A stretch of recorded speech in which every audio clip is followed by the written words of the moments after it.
the temple of thy spirit. Let my spirit feel the warmth of your embrace. Let me be a holy habitation where your spirit is pleased to dwell.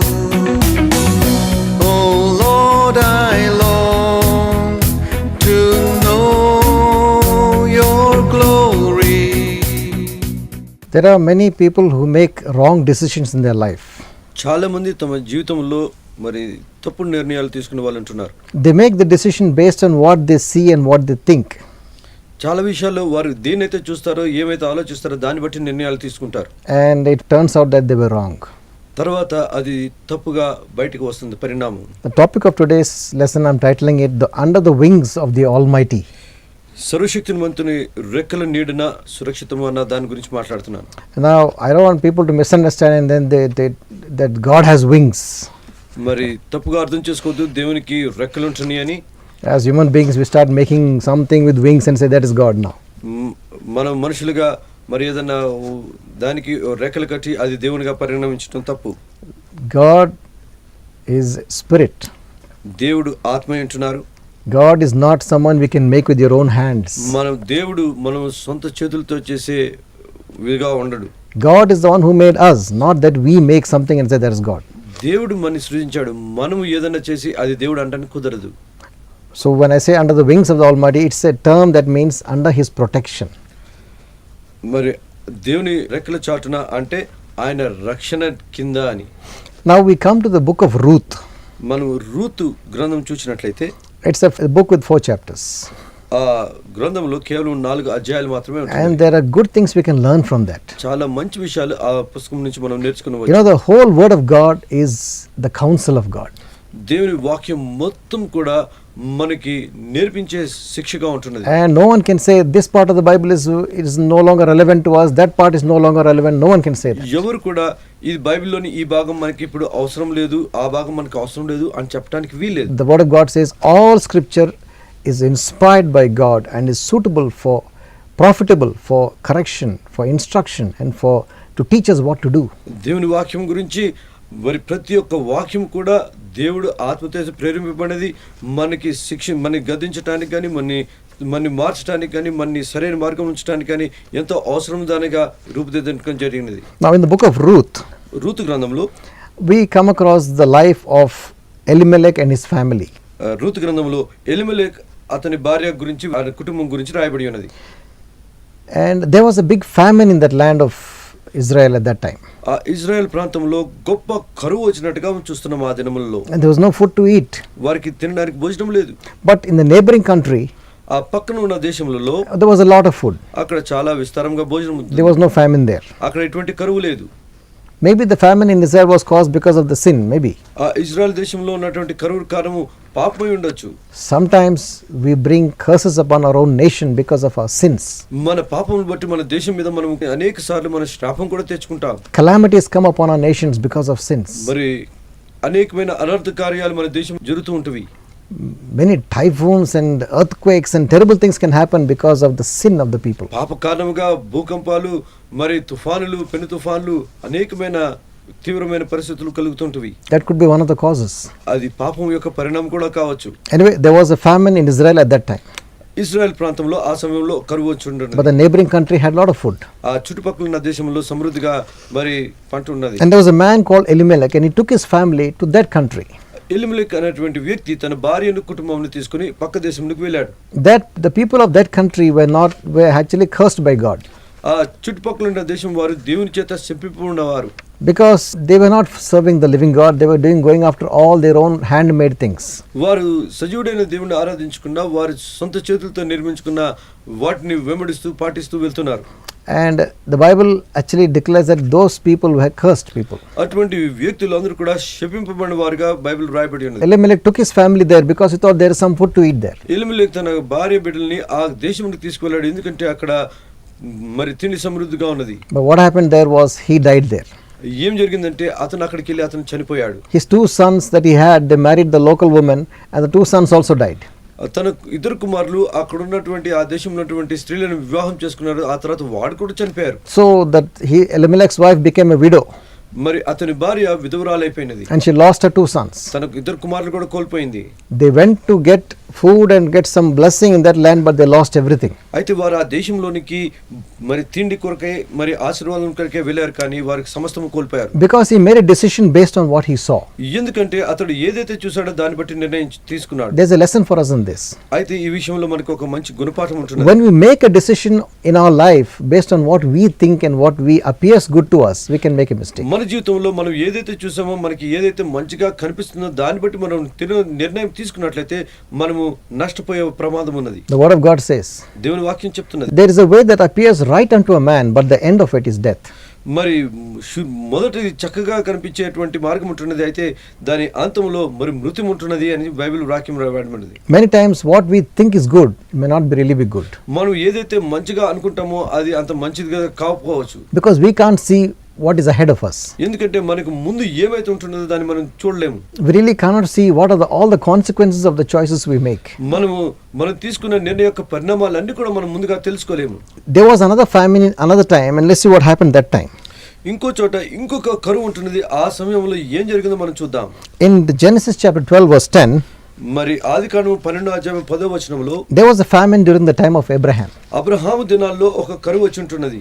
And Abraham also he looked at the land that where he was staying, there was a lot of famine, no food to eat. Abraham కూడా తను ఉంటున్న దేశంలో మరి కరువు వచ్చిన కారణంగా తన కుటుంబాన్ని చూశాడు, తినడానికి ఏమీ తిండి లేదు. And then he looked at towards Egypt. అతను వెంటనే ఈజిప్ట్ వైపు చూస్తున్నాడు. And he said, oh, there is a lot of food there. అతను ఐగుప్తును చూసినప్పుడు అక్కడ చాలా సమృద్ధమైన తిండి ఉంటున్నట్టుగా చూస్తున్నాడు. Let me go and live in Egypt. నేను అక్కడికి వెళ్ళి మరి ఆహారం అక్కడ పొందుతాను అనుకున్నాడు. And the Bible says Abraham went down to live in Egypt. Abraham మరి కిందకి దిగి వెళ్ళి మరి ఐగుప్తుకు వెళ్ళినట్టుగా రాయబడి ఉన్నది. You know, when you go away from the will of God, you start going down in your life. మనం దేవుని యొక్క చిత్తం నుంచి దూరంగా ఎప్పుడైతే వెళ్తామో మనం అప్పుడు దేవుని యొక్క ఆశీర్వాదాలకు వంచితులమవుతాం. It says in Genesis chapter 12 verse 10. మరి ఆదికాండం 12:10 రాయబడి ఉన్నది. And there was a famine in the land of Israel, and Abraham went down into Egypt to sojourn there, for the famine was very grievous in the land. అప్పుడు ఆ దేశంలో కరువు వచ్చెను. ఆ దేశంలో కరువు భారంగా ఉన్నందున అబ్రహాము ఐగుప్తు దేశంలో నివసించుటకు అక్కడికి వెళ్ళెను. And in Egypt Abraham faced a lot of trouble. అక్కడ ఐగుప్తులో అబ్రహాం అనేక సమస్యలను ఎదుర్కొన్నాడు. His wife Sarah was a beautiful woman. అతని భార్య సారా ఎంతో అందమైన వ్యక్తి అయి ఉంటున్నది. And Pharaoh, the king of Egypt, ఐగుప్తులో ఉన్నటువంటి ఫరో, రాజైన ఫరో, he saw Sarah and he wanted to take her for his wife. మరి సారాని చూచినప్పుడు ఆ సారాని తన భార్యగా తీసుకోవాలని ఆశపడ్డాడు. And if God had not intervened, ఒకవేళ దేవుడు అందులో మరి ఇంటర్ఫియర్ కానట్లయితే Pharaoh would have defiled the wife of Abraham. మరి ఆ ఫరో మరి అబ్రహాం భార్యని నాశనం చేసి ఉండేవాడు. See, he made a mistake and he went to a place he should not have gone. Abraham మొట్టమొదటిగా అతను వెళ్ళకూడని ప్రాంతానికి వెళ్ళాడు. అది మొట్టమొదటి తప్పు అంటున్నది. He didn't ask God where he was supposed to go. అతను దేవుణ్ణి అడగలేదు, దేవా నేను ఇటు వెళ్ళాలి అని. He made a decision based on what he saw. అతను ఏదైతే చూసాడో దాన్ని బట్టి ఒక నిర్ణయం తీసుకున్నాడు. And when Abraham came out of Egypt, it says he came up out of Egypt. He came up. yani Abraham ఐగుప్తును విడిచి వచ్చినప్పుడు పైకి ఎక్కి వచ్చినట్టు చూస్తున్నాం. See, when you come back of the wrong decision, we come back to the right path. You're going up in your life again. మనం తప్పు నిర్ణయం నుంచి సరైన మార్గం తీసుకున్నప్పుడు మన జీవితంలో హెచ్చైన స్థానానికి వెళ్తున్నట్టుగా Many times we make mistakes and then our life starts going down. మనం ఎప్పుడైతే తప్పు నిర్ణయం తీసుకుంటామో మన జీవితం క్రమేణా కిందకి జారిపోతున్నట్టుగా And we ఉంటుంది. get deeper into the mess. మనము ఇంకా అనేకమైన మరి తప్పు మార్గంలోకి మనం చిక్కుకునే వాడుగా ఉంటాం. But there is always a way out. You can come back. అయితే దేవుడు అందులో నుంచి ఒక మంచి మార్గం మనం బయటికి రాగలిగే మార్గం. You can humble yourself and say, Lord, I have made a mistake. Take me back. God will restore you. దేవుని సన్నిధికి వెళ్ళి ప్రభువా మనం తగ్గించుకొని ప్రభువా నేను తప్పు చేశాను, నన్ను సరైన మార్గం తీసుకువెళ్ళు అంటే దేవుడు తప్పకుండా సహాయం చేస్తాడు. Maybe you have made a mistake in your life. మన జీవితంలో మన విధంగా మనం తప్పు చేస్తున్నామేమో. Maybe your life is going down.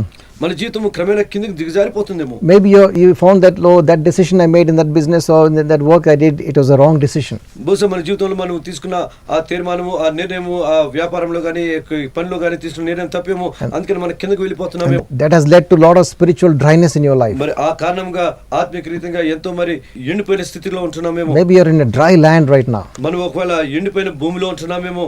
You have lost many things. మనం ఎన్నో విషయాలు కోల్పోయామేమో. But you can always come back. అయినప్పటికీ కూడా మనం తిరిగి రాగలుగుతాం. Abraham came back out of Egypt. మరి అబ్రహాము ఐగుప్తు నుంచి తిరిగి వచ్చాడు. Came back to the land that God initially called him to. దేవుడు ఏ ప్రాంతంలోకి అయితే పిలిచాడో ఆ ప్రాంతానికి తిరిగి వచ్చాడు. There's another person along with Abraham, whose name was Lot. అబ్రహాంతో మరొక వ్యక్తి ఉంటున్నాడు, అతని పేరు లోతు ఉంటున్నది. And it talks about Lot in Genesis chapter 13.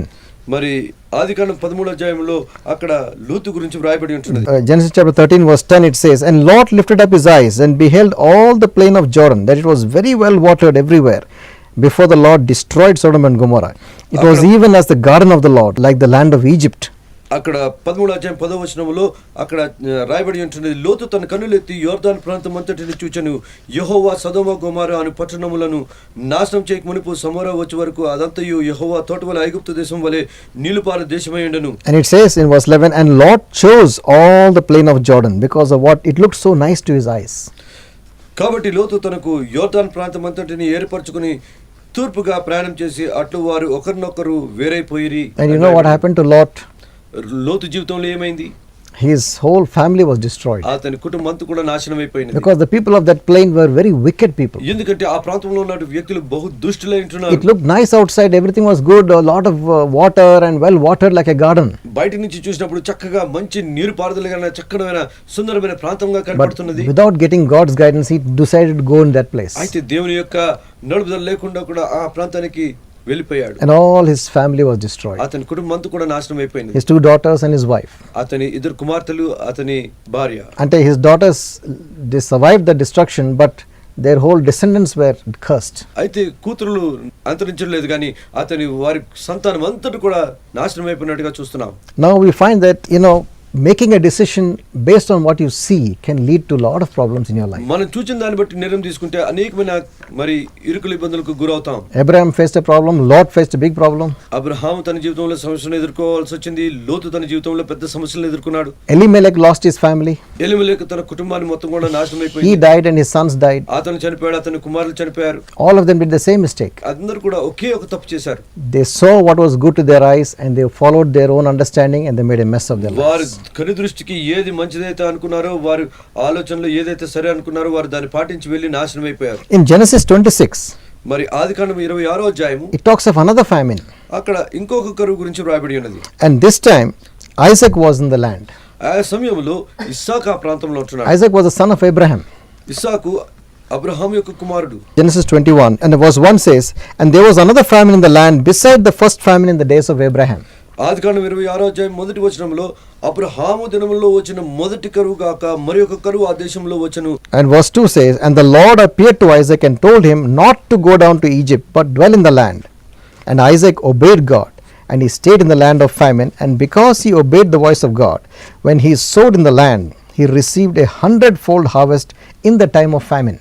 అయితే 2వ వచనం నుంచి మనం చూసినట్లయితే అక్కడ యెహోవా అతనికి ప్రత్యక్షమై, నీవు ఐగుప్తులోనికి వెళ్ళక నేను నీతో చెప్పిన దేశం ముందు నివసించుము, ఈ దేశమందు పరవాసమై యుండుము, నేను నీకు తోడయుండి నిన్ను ఆశీర్వదించను, ఏలయనగా నీకును నీ సంతానమునకు నీ దేశంలోని ఇచ్చి నీ తండ్రి అయిన అబ్రహాముతో చేసిన ప్రమాణము నెరవేర్చి ఆకాశ నక్షత్రములో నీ సంతానం విస్తరింపజేసి ఆ దేశంలోని నీ సంతానం ఇచ్చెదను, నీ సంతానం సమస్త భూలోకములోని సమస్యను ఆశీర్వదింపబడుదురు. And the word says he sowed in that land and he received 100-fold because he obeyed the voice of the Lord. అక్కడ ఇస్సాకు ఆ దేశంలో విత్తను విస్తారమైన నూరుదంతల పంటను కోసను అని రాయబడి ఉన్నది.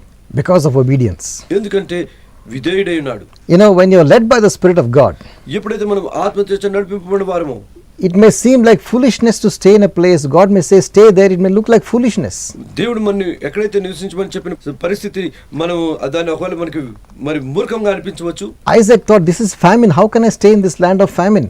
మరి ఇస్సాకు అనుకొని ఉండొచ్చు, ఇక్కడైతే ఒక కరువు ఉంటున్నది, నేను ఏ విధంగా ఇక్కడ ఉండగలుగుతాను. But he obeyed the voice of God. కానీ అతడు దేవునికి విధేయుడై ఆ ఆజ్ఞను పాటించాడు. God said, stay here. దేవుడు అన్నాడు, ఇక్కడే ఉండు, I will bless you. నేను నిన్ను ఆశీర్వదిస్తాను. And he had 100-fold harvest. అతనికి 100 దంతల పంటను కోసుకున్నాడు. He decided to obey the voice of God, not what he saw. ఇస్సాకు తను చూచిన దానిని బట్టి కాక దేవుని మాటకు విధేయుడై ఆయన దాన్ని పాటించాడు. When you obey the voice of God, ఎప్పుడైతే మనం దేవుని ఆజ్ఞను పాటిస్తామో all around you things may be going down. మన చుట్టుపక్కల ఉన్న అన్ని కూడా మరి దిగజారిపోవచ్చు, కింద పోవచ్చు. Financial life world may be collapsing. మరి ఆర్థిక వ్యవస్థ దేశమంతటి కూడా కింద పడిపోవచ్చు. But when you obey the voice of God అయితే మనం దేవుని స్వరాన్ని విన్నట్లయితే and do what he says, ఆయన ఏం చెప్పాడో దాన్ని చేసినట్లయితే, even if everything collapses, you will still be strong. సమస్తమును కింద పడిపోయినప్పుడు కూడా మనము స్థిరంగా బలంగా ఉంటాం. God will bless those who obey him. ఎవరైతే దేవుని విధేయులే ఆయన ఆజ్ఞను పాటిస్తారో దేవుడు వారిని ఆశీర్వదిస్తారు. Those who listen to his voice and obey him, they are blessed. ఎవరైతే వాక్యాన్ని విని విధేయులు అవుతారో దేవుడు వారిని ఆశీర్వదిస్తారు. Because if we make our own choices, we'll make a mistake. మనం ఒకవేళ సొంత నిర్ణయం తీసుకున్నట్లయితే మనం తప్పు నిర్ణయాలు We చేస్తాం. are human beings. మనం మనుషులము. We don't know what's ahead tomorrow. మనకి మన ముందే ఉంటుందో We మనకి don't know తెలియదు. what will happen next year. వచ్చే సంవత్సరం ఏం జరుగుతుందో మనకి We don't తెలియదు. know anything. మనకి ఏమీ కూడా తెలియదు. We are just living day by day. మనం ప్రతి దినము జీవిస్తున్నాం. Whether the market will collapse tomorrow, we don't know. మరి రేపు ఉన్న మార్కెట్ కింద పడిపోద్దాం మనకు తెలియదు. Whether thieves will break into your house and steal, we don't know. మన గృహాన్ని మరి దొంగలు వచ్చి దోచుకుంటారో మనకు తెలియదు. Don't know anything. మనకి ఏమీ కూడా తెలియదు. The safest thing for you నీకు నాకు సురక్షితమైన స్థానం and ఏంటంటే for me నాకు is to obey the voice of the Lord and hear the voice of the Lord and obey it. దేవుని యొక్క స్వరాన్ని వినుట, ఆయన స్వరానికి విధేయులై ఆజ్ఞను పాటించుట. You will be under the wings of the Almighty. ఆయన రెక్కల కింద సర్వశక్తిని రెక్కల చాటున నివసిస్తాం. You will be protected by him. ఆయన ద్వారా మనం రక్షింపబడతాం. Whatever happens around you, మన చుట్టుపక్కల ఏం జరిగినప్పుడు కూడా there is safety under the wings of the Almighty God. దేవుని యొక్క రెక్కల చాటు సురక్షితం ఉన్నది. In Psalm 91, మరి దావీదు కీర్తన 91వ అధ్యాయంలో it says, those who live abiding under the shadow of the Almighty, there is safety for them. సర్వశక్తిని రెక్కల చాటు నివసించేవాడు సురక్షిత మంత్రి ఆశ్రయ స్థానంలో ఉంటున్నాడు. And it talks in this whole chapter about so many things happening, the arrows flying by day, the trouble coming by night and all sort of things, but they won't touch you. అయితే అదే అధ్యాయంలో అనేకమైన విపత్తుల గురించి మరి మన చుట్టుపక్కల ఎన్ని వచ్చినప్పుడు కూడా దేవుడు మనని సురక్షించి కాపాడతారని రాయబడి ఉన్నది. When Elijah was a prophet in Israel, మరి ఎలీజా ఇజ్రాయెల్ దేశంలో ఒక భవిష్యవక్తగా ఉంటున్నప్పుడు 3 years of heavy famine came because of the sin of the land. అక్కడ పాపము కారణముగా 3 సంవత్సరాలు తీవ్రమైన కరువు వచ్చినది. And God told Elijah, అయితే దేవుడు ఎలీజా ప్రవక్తతో అంటున్నాడు, go to that brook, there is a brook, you will have water, I will supply food for you. నువ్వు అక్కడ ఉంటున్న ప్రవేశిస్తున్న ఆ నీటి జలాల యొద్దకు వెళ్ళి నేను అక్కడ నీకు భోజనం సిద్ధపరుస్తాను. And God showed him a place where he could get water, and he supplied food by ravens. మరి ఆకాశ పక్షుల ద్వారా ఏలియాకు దేవుడు మరి పోషణ కలిగజేశాడు, మరి అతనికి జలాన్ని దయచేశారు. The whole land was under famine. నగరం మొత్తం కూడా కరువులో ఉంటున్నది. But the man who obeyed God, the prophet of God, అయితే దేవుని యొక్క ప్రవక్త దేవుని ఆజ్ఞకు విధేయుడై పాటించిన వ్యక్తికి God looked after him. దేవుడు అతన్ని సంరక్షించి కాపాడాడు. God met his needs. ఆయన అవసరతలను దేవుడు తీర్చాడు. When the water got over, ఎప్పుడైతే నీరు అంతరించిపోయిందో he sent him to another place. అతన్ని ఇంకో ప్రాంతానికి పంపించాడు. And there was a widow God had prepared to look after Elijah. అక్కడ ఒక విధవరాలను దేవుడు సిద్ధపరిచాడు. ఆ విధవరాలు అతన్ని ఆశ్రయించి, when you seek the voice of God and listen to him and obey his voice, he will look after you. మనం దేవుని వెదికినట్లయితే వెంబడించినట్లయితే ఆయన స్వరాన్ని విని ఆజ్ఞను పాటించినట్లయితే దేవుడు మనని కాచి కాపాడతాడు. When you don't make a decision based on your own understanding, God will bless you. yani మన జ్ఞానాన్ని బట్టి మనం నిర్ణయం తీసుకోకుండా ఆయనని బట్టి మనం నిర్ణయం తీసుకున్నట్టే మన దేవుడు మనని ఆశీర్వదిస్తాడు. You know, it says in Matthew chapter 6 verse 25 to 34, మత్తయి రాసిన సువార్త 6వ అధ్యాయము 24 నుంచి 25 వచనాలు చూసినట్లయితే, you know, we often think that we have to look after ourselves and all this thing. We are worried about our own things, what we eat, what we drink, what business we are doing. We are worried about those things. మన విషయాలు మనం జాగ్రత్తగా చూసుకోవాలి. మనం ఏం తింటున్నాము, ఏం చేయగలుగుతాము, తర్వాత రేపు ఏమవుతుందో అనే విషయాల గురించి అనేకమైన చింతలు కలిగి ఉంటాము.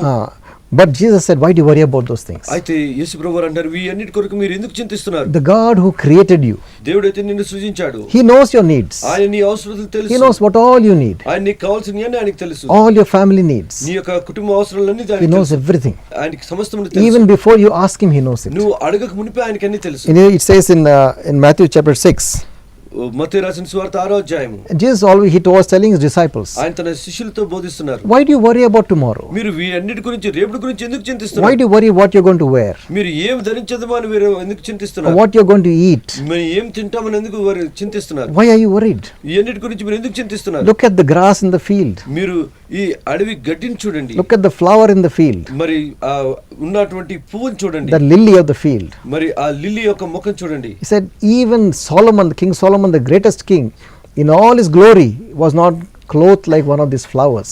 మరి గొప్ప రాజైన ఆ సొలొమోను రాజు తన మహిమ అంతట్లో కూడా ఈ యొక్క లిల్లీకున్నటువంటి ఆ సౌందర్యము ఆ అందము అతనిలో లేకుండా పోయింది. He said, even the birds, not even one of them will fall to the ground without your father knowing about it. మరి ఆకాశంలో ఎగిరే పక్షులు ఆయన జ్ఞానం లేకుండా ఒక పక్షి కూడా కింద నేలకు రాలేదని ఆయన Even అంటున్నాడు. a sparrow which is so insignificant, yet God looks after every sparrow. అంత ఎన్నిక లేని పిచ్చుకను కూడా దేవుడు సంరక్షించి కాపాడతాడు. And Jesus said, you are worth much more than sparrows. నువ్వు ఆ పిచ్చుక కంటే ఎన్నో రెట్లు వెలైన వాడివి అంటున్నాడు. God knows your needs. ఆయనకి నీ అవసరతలు అన్నీ తెలుసు. The safest place for you, నీకు అన్నిటికంటే సురక్షితమైన స్థానం ఏంటంటే come to God. ఆయన సన్నిధికి రండి. Get his understanding. ఆయన జ్ఞానాన్ని పొందుకోండి. Be led by the Spirit of God. ఆయన ఆత్మచేత నడిపింపబడండి. Don't make your own decisions. మీ సొంత నిర్ణయాలు తీసుకొనవద్దు. Learn to ask of God's God and be led by his Spirit. ఆయన సన్నిధిలో ఆయన అడిగి నేర్చుకుని తెలుసుకునే వారుగా ఉండండి. But you say, Lord, but brother, how does God speak to me? మీరు అనొచ్చు, సహోదరుడా దేవుడు ఏ విధంగా మాట్లాడతారు? I never hear him. నేను ఎప్పుడు కూడా వినలేదు ఆయన్ని. You can learn to hear the voice of God. మీరు నేర్చుకోగలరు ఆయన స్వరం వింటారు. It comes with your intimacy with God. ఆయనతో సన్నిహిత సంబంధం కలిగినప్పుడు మీరు నేర్చుకుంటారు. The more you spend time in the presence of God, ఎంత ఎక్కువ సమయం ఆయన సన్నిధిలో వెచ్చిస్తారో you will be able to hear the voice of God. ఆయన స్వరం వినగలుగుతారు. He will be able to share his thoughts with you. ఆయన ఆలోచనలు మీకు పంచుకుంటారు. If you're not able to hear the voice of God, మీరు దేవుని యొక్క స్వరాన్ని మీరు వినలేరు. you're not walking with God. You're busy with your own things. మీరు దేవునితో నడవట్లేదు, ఎందుకంటే మీరు వ్యస్తంగా మీరు యొక్క ఇష్టమైన పనుల్లో మీరు మరి వెళ్ళినవైపోయారు. The more time you spend in the presence of God, ఎంత ఎక్కువ సమయం మీరు దేవుని సన్నిధిలో గడుపుతారు, your hearing becomes sharper. మీ వినుట మరి చాలా సున్నితంగా Not ఏర్పడుతుంది. the physical hearing, but the spiritual hearing. మరి బాహ్యంగా వినుట కాదు, ఆత్మిక రీతంగా వినుట. You'll be able to pick out when God speaks to you. దేవుడు మీతో మాట్లాడినప్పుడు మీరు ఆ స్వరాన్ని The పట్టుకోగలుగుతారు. other voices will become softer and far away when you are in the presence of God. మిగతా స్వరాలన్నీ కూడా మరి చిన్నగెళ్ళిపోయి అవి దూరంగా వెళ్ళిపోతాయి. And God will speak to you, commune with you heart to heart. దేవుడు హృదయంతో నీ హృదయంతో ఆయన వ్యక్తిగతంగా I've మాట్లాడాడు. experienced it. నేను అది అనుభవించాను. All of us can experience it. మనం అందరూ కూడా అనుభవించవచ్చు. Don't think only certain special people is the one God speaks to. No. ఇప్పుడు ఈ విధంగా అనుకోకూడదు, కేవలం దేవుడు ఏర్పరచుకున్న కొంతమంది మాత్రమే ఈ విధంగా వినగలుగుతారు. Jesus said, my sheep hear my voice దేవుడు అంటాడు, నా గొర్రెలు నా స్వరం వినును and అంటున్నాడు. they follow me. నన్ను వెంబడించును అంటున్నారు. It's very important that we learn how to hear the voice of God. ఇది చాలా ఎంతో ప్రాముఖ్యము. ఆయన స్వరం వినటం మనం ఎంతో ప్రాముఖ్యము. And it's important that we learn how to obey the voice of God. ఆయన స్వరాన్ని విని దాన్ని అనుకరించి వెంబడించడం ఎంతో అవసరము. If your heart is an obedient heart, God will speak to you. మనం ఒక విధేయత కలిగిన హృదయతే దేవుడు మన ప్రార్థన వింటాడు. But if God knows that whatever he speaks you're not going to obey, then it's very difficult to hear the voice of ఆయన God. ఏం మాట్లాడినా కానీ మనం వినకుండా మనం ఉండేవారమైతే ఆయనతో మనతో మాట్లాడరు. Once I was driving a scooter on the road నేను ఒకసారి స్కూటర్ రోడ్డు మీద డ్రైవ్ చేస్తూ many వెళ్తున్నాను. years back. చాలా సంవత్సరాల క్రితం. And as I was driving, I told the Lord, why don't you speak to me like you spoke to David and all the prophets of the old? Why don't you speak to me like that? నేను అన్నాను, ప్రభువా నువ్వు దావీదు మరి పెద్ద పెద్ద మరి ప్రవక్తలతో మాట్లాడిన విధంగా నాతో ఎందుకు మాట్లాడు అన్నాను. Suddenly he spoke to me. అనుకోకుండా ఆయన నాతో మాట్లాడారు. A thought came into my mind which was not my thoughts. ఒక ఆలోచన నా హృదయానికి తట్టింది. అది నా మనసులో నుంచి వచ్చిన ఆలోచన కాదు. I didn't know where the thought came from. Suddenly thought came into my mind. అది ఎక్కడి నుంచి వచ్చిందో నాకు తెలియలేదు. The thought was, I don't throw my pearls before swine. ఆ ఆలోచన ఏంటంటే, నేను పందుల ముందు ముత్యాలు వెదజల్లను. I was shocked. నేను ఆశ్చర్యపోయాను. While I was driving the scooter, the sudden thought came and I was almost lost my balance. నేను స్కూటర్ డ్రైవ్ చేస్తున్నప్పుడు అనుకోకుండా ఆ తలుపు వచ్చినప్పుడు నేను బ్యాలెన్స్ తప్పిపోయే పరిస్థితిలో ఉండి ఒక నిమిషం అనుకున్నాను. I said, Lord, am I swine? ప్రభువా నేను పందినా? Why did this thought come to me? ఎందుకు ఇటువంటి ఆలోచన నాకు వచ్చింది? What are you talking about? దేని గురించి మీరు మాట్లాడుతున్నారు? Then the Lord can explain what it meant. దేవుడు ఆ విషయం ఏంటి అన్నది నాకు పూర్ణంగా చెప్పారు. When you throw your pearls before swine, they don't realize the value of the pearls. పంది ముందు ముత్యాలు పెట్టినప్పుడు ఆ పందికి దాని ముత్యం యొక్క విలువ తెలియదు. They just trample it and just destroy it. దాన్ని కాళ్ళతో తొరికివేసి దాన్ని నాశనం చేస్తవి. And the Lord told me, దేవుడు నాతో అంటున్నారు, if you don't obey what I tell you, you are like a swine. నేను నీకు చెప్పిన దాన్ని నువ్వు విధేయుడిగా ఉండనట్లయితే నువ్వు ఒక పందివి. But if you listen to me and obey what I say, I will speak to you. నేను చెప్పిన దానికి విధేయుడివై నువ్వు పాటించినట్లయితే నేను నీతో మాట్లాడతాను. How many of us are like spiritual swine? మనం ఎంతమంది ఆత్మిక రీతిలో పంది అవస్థలో ఉంటున్నాం? Neither we listen to God, మనం దేవుని వినము, or if we hear, we don't obey it. ఒకవేళ విన్నప్పుడు కూడా దాన్ని అంగీకరించి పాటించము. We need to learn to be sensitive and obedient to the voice of God. మనము ఆయన మాటకు ఆయన స్వరానికి సన్నిహితంగా ఉండి స్పందించే వారంగా ఉండాలి. Like King David. దావీదు రాజుగా whenever he went for this thing, he used to ask the Lord, Lord, shall I go after them or shall I not do it? ఆయన ఎప్పుడు కూడా దేవుని అడుగుతాడు, ప్రభువా వీరి వెనకాల నేను వెళ్ళాలా వెళ్ళకూడదా అని ఆయన దేవుని చిత్తం Every time తెలుసుకుంటాడు. he says that David inquired of the Lord. ప్రతి చోట కూడా దేవుని సలహాని ఆయన అడిగి తెలుసుకున్నట్టుగా రాయబడి ఉన్నది. Don't make a decision based on what you see, మీరు చూసిన దాన్ని బట్టి త్వరపడి నిర్ణయం తీసుకునవద్దు. because you will make mistakes. ఎందుకంటే మనము తప్పు నిర్ణయాలు చేస్తుంటాం. Our God is willing to guide us. He wants to lead us. మన దేవుడు మనని నడిపించడానికి ఆయన హృదయం కలిగి ఆయన మన నడిపించే దేవుడు He అంటున్నాడు. wants us to hear his voice and follow him like good sheep. మనం ఆయన స్వరం విని ఆయన వెంబడించే మంచి గొర్రెగా ఉండాలని ఆయన కోరుతున్నారు. But we just make our decisions based on our own understanding. మన సొంత జ్ఞానమును బట్టి మనం తప్పు నిర్ణయాలు తీసుకుంటూ We ఉంటాం. mess up our lives. మన జీవితాన్ని నాశనం చేసుకుంటాం. Have you messed up your life? నీ జీవితాన్ని నువ్వు నాశనం అయిపోతున్నదా? Have you made a mess in your decisions? నీ యొక్క నిర్ణయాలు బట్టి నీ జీవితము చాలా మరి విపరీత పరిస్థితుల్లో ఉంటున్నదా? Are you regretting something that you have done, that you know that you made a mistake and then you are suffering your life, you have wasted your life? నీ జీవితంలో నువ్వు తీసుకున్న తప్పు నిర్ణయాన్ని బట్టి ఈ దినం దుఃఖించి నేను ఆ విధంగా చేయకుండా ఉండాల్సిందని నువ్వు అనే పరిస్థితిలో ఉంటున్నావా? Come back. తిరిగి రండి. God will forgive you. దేవుడు మిమ్మల్ని క్షమిస్తారు. Don't continue wasting your life. మీ జీవితాన్ని ఇంకా పాడు చేసుకోవద్దు. Come in repentance to God. పశ్చాత్తాపడి ఆయన సన్నిధికి రండి. If there are things you have to leave, leave it. ఒకవేళ మీరు కొన్ని విడవలసిన విషయాలు ఉంటే మీ జీవితంలో వాటిని విడిచిపెట్టండి. It's not worth wasting your life on things which have no value. నీ జీవితంలో విలువ లేని వాటి కొరకు మీ జీవితాన్ని కట్టిపెట్టుకుని ఉంటా ఏటువంటి ప్రయోజనం లేదు. You don't say, I can't come back, I've gone too far. No, you can come back. నువ్వు అనవద్దు, నేను చాలా దూరం వెళ్ళిపోయి నేను తిరిగి వెనక్కి రాలేను అని నువ్వు అనవద్దు. See what is more important. నీ జీవితంలో ఏది ప్రాముఖ్యమో దాన్ని చూడు. Knowing the will of God and fulfilling it, or just wasting your life. దేవుని చిత్తము తెలుసుకుని దాన్ని నెరవేర్చుట లేదా నీ జీవితాన్ని నాశనం చేసుకున్నట. Repent and come back. పశ్చాత్తాపడి తిరిగి రండి. I want to ask those of you who are watching who are not even known Christ. నేను ఇక ప్రశ్న అడగదలుచుకున్నాను, ఎవరైతే దేవుని తెలుసుకోలేదో ఇంతవరకు ఈ ప్రోగ్రామ్ చూస్తున్న వారి గురించి. You don't know that whether you have accepted Christ or not, but what is your life, where are you going, you don't know where you're going. మీ జీవితం ఎక్కడికి వెళ్తుందో మీరు దేవుని అంగీకరించలేదో కూడా మీకు తెలియదు. You're just living your life just like, days are passing, you don't know what you're doing. మీ జీవితాన్ని సాధారణంగా మీ జీవిస్తూ వస్తున్నారు. మీ జీవితంలో దినాలు గడిచిపోతున్న సంవత్సరాలు You don't గడిచిపోతున్నాయి. have fellowship with God. మీకు దేవునితో సంబంధం లేదు. Do you want to have fellowship with God? నీకు ఈ దినం దేవునితో సంబంధం కావాలని నువ్వు ఆశపడుతున్నావా? Do you want the Spirit of God to come into your life? దేవుని ఆత్మ నీలో ఉండాలని నువ్వు ఆశపడుతున్నావా? Do you want God's peace? దేవుని యొక్క శాంతి నీకు కావాలని Do you కోరుతున్నావా? want a direction in your life? నీకు మార్గదర్శనం కావాలని నువ్వు కోరుతున్నావా? Do you want your life to be meaningful? నీ జీవితానికి ఒక అర్థం ఉండాలని అనుకుంటున్నావా? Then come to Jesus. అయితే యేసు యొద్దకు రండి. Pray with me. నాతో కూడా ప్రార్థించండి. Commit your life to Jesus. మీ జీవితాన్ని ఆయనకు సమర్పించండి. Sincerely. మరి పూర్తి హృదయంతో. And God will touch you. ఆయన మిమ్మల్ని స్పందిస్తారు. Pray with me. నాతో కూడా ప్రార్థించండి. Jesus, Yesu, I believe that you are the Son of God. మీరు దేవుని కుమారుడని విశ్వసిస్తున్నాను. I believe you died for me on the cross. నేను విశ్వసిస్తున్నాను, మీరు నా కొరకు సిలువలో చనిపోయారు. You shed your blood for me. నా కొరకు మీ రక్తాన్ని You చిందించారు. rose again on the third day. మూడో దినం తిరిగి లేచారు. I believe that. నేను విశ్వసిస్తున్నాను. I believe that, Lord, you can change my life. నేను విశ్వసిస్తున్నాను, మీరు నా జీవితాన్ని మార్చగలరు. Come into my life. నా హృదయంలోనికి రండి. Transform me. నా జీవితాన్ని మార్చివేయండి. Put your spirit in me. నీ యొక్క ఆత్మ నాలో ఉంచండి. Make me your child. నన్ను నీ బిడ్డగా చేయండి. In Jesus' name I pray. యేసు నామములో ప్రార్థిస్తున్నాను. Amen. ఆమేన్. Pray sincerely, మరి మంచి మనసుతో ప్రార్థన చేయండి. and God will hear your prayer.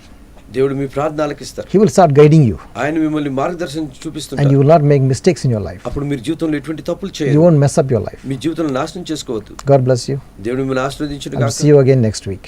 వచ్చే వారం మిమ్మల్ని తిరిగి కలుసుకుంటాం.